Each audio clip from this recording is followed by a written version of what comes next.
আজি আমাৰ অসমৰ বাবে এটা ঐতিহাসিক দিন 2023 চনৰ 14 এপ্ৰিলত প্ৰধানমন্ত্ৰী নৰেন্দ্ৰ মোদী ডাঙৰীয়াই 3190 কোটি টকা ব্যয় সাপেক্ষ পলাশবাৰী শুৱালকুছি দলঙৰ আধাৰশিলা স্থাপন কৰিছিল।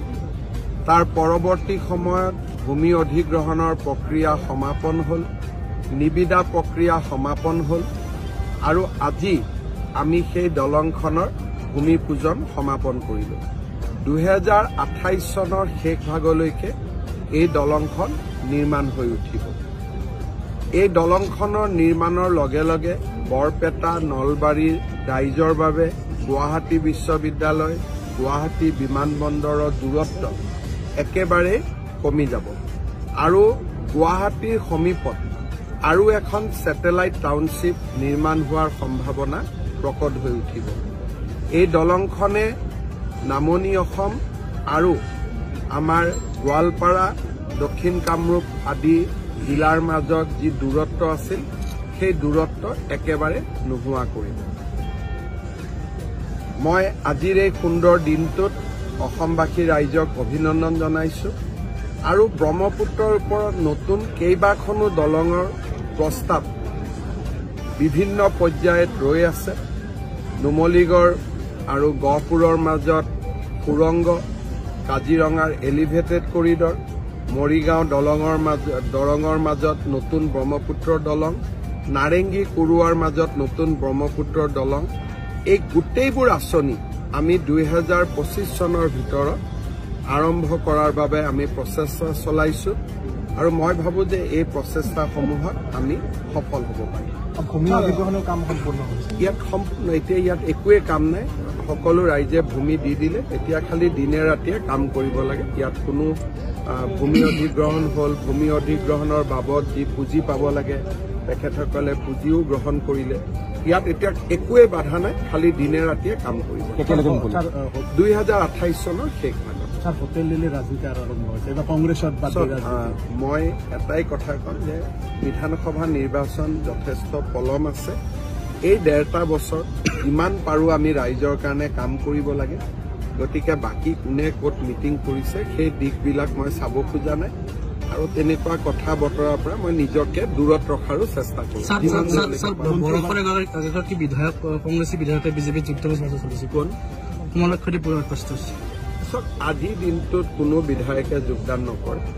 নিৰ্বাচনৰ আগতে, বিধানসভা নিৰ্বাচনৰ আগতে আমি যদি প্ৰয়োজন হয় কোনোবা বিজেপিত যোগদান কৰিলে আমি আদৰণি কৰিম, কিন্তু এইকেইটা দিন বহুত বেছি ৰাজনীতি কৰি থাকিব আমি খোজা নাই। কাৰণ এজন বিধায়কে যোগদান কৰা মানে এটা বাই ইলেকশ্যন 2 মাহ শেষ আৰু তাৰপিছত সময় কেইটা পাম। গতিকে এই 1.5 বছৰ দিনে ৰাতিয়ে কাম কৰিব লাগে। কোনোবাই যদি বিজেপিত যোগদান কৰিম বুলি ভাবিছে মই তেওঁকো অনুৰোধ কৰিম যে জানুৱাৰী ফেব্ৰুৱাৰীলৈকে ৰখি থাকক, কাৰণ এইকেইটা দিন আমি আৰু উপ নিৰ্বাচন আৰু কিবা কিবি খেলি থাকিলে কাম কৰাৰ সময়খিনিয়ে নোহোৱা হৈ যাব। ডক্টৰ সম্পৰ্কত কিবা ক'ব নেকি? অহাকালি 12টা বজাৰ ভিতৰত ডক্টৰ বিতৰণ হৈ যাব। মহোদয়, সামাজিক মাধ্যমত একাংশ মহিলা সাংবাদিকক ব্যৱহাৰ কৰি অশ্লীল এপ তৈয়াৰ হৈ আছে। মই ডিজিপিক কৈ দিম, আপোনালোকে জনাব, একশ্যন লোৱা হ'ব। অগপৰ মিত্ৰতা অক্ষুণ্ণ থাকিবনে 26লৈকে?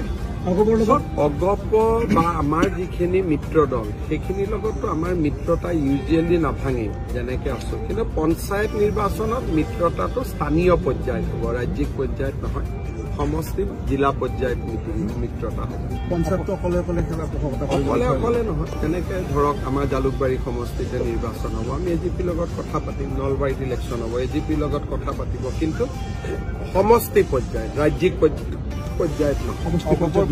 জ্যেষ্ঠ বিধায়কে অসন্তুষ্টি ব্যক্ত কৰিছে, বিশেষকৈ আপুনি যদি চাই পলাশবাৰী কমলা কলিতা তেনেধৰণে বহুকেইগৰাকী অগপ দলৰ যিসকল বিধায়ক বা নেতা অসন্তুষ্ট হৈছে তেওঁলোকে তেওঁলোকৰ দলীয় পৰ্যায়ত অসন্তুষ্টি ৰাখিব। মই যিহেতু বিজেপিৰ নেতা, গতিকে এজিপিৰ ওপৰত মই কমেণ্ট দিয়াটো উচিত। ৰকিবুল হুছেইনে ফাইলৰ ৰাজনীতি কৰি আছে, বয়স হ'ল আৰু এইবিলাক কৰিব নাপায়। এইবিলাক অখিল গগৈ সৰু থাকোঁতে কৰিছিলে আৰু আমাৰ গুৱাহাটীৰ বা অসমৰ টিভিবিলাকো চালুকীয়া অৱস্থাত থাকোঁতে এইবোৰ আনকাট দেখুৱাইছিল, কিবা দেখুৱাইছিল। এতিয়া সকলো মেচিউৰ্ড হ'ল, এতিয়া এইবোৰ বাদ দিব লাগে আৰু এটা কথা আহিছে যে কমলা কলিতা ডাঙৰীয়াই পলাশবাৰী সমষ্টি উদ্ধাৰৰ কাৰণে তেওঁ ইতিমধ্যে কাম কাজ আৰম্ভ কৰিছে, দাবী কৰিছে পলাশবাৰী সমষ্টি এৰি দিব লাগিব। প্ৰথম কথা, পলাশবাৰী সমষ্টি বিজেপি দলে খেলিব আৰু পলাশবাৰী সমষ্টিত বিজেপি দলে নেখেলাৰ প্ৰশ্নই উঠিব নোৱাৰে। আমাৰ তাতে চিটিং MLA আছে। এতিয়া মই যদি গৈ কওঁ কালি বোকাখাট সমষ্টিটো আমাক লাগিব, সেইটোতো মিত্ৰতাৰ ধৰ্ম নহয়।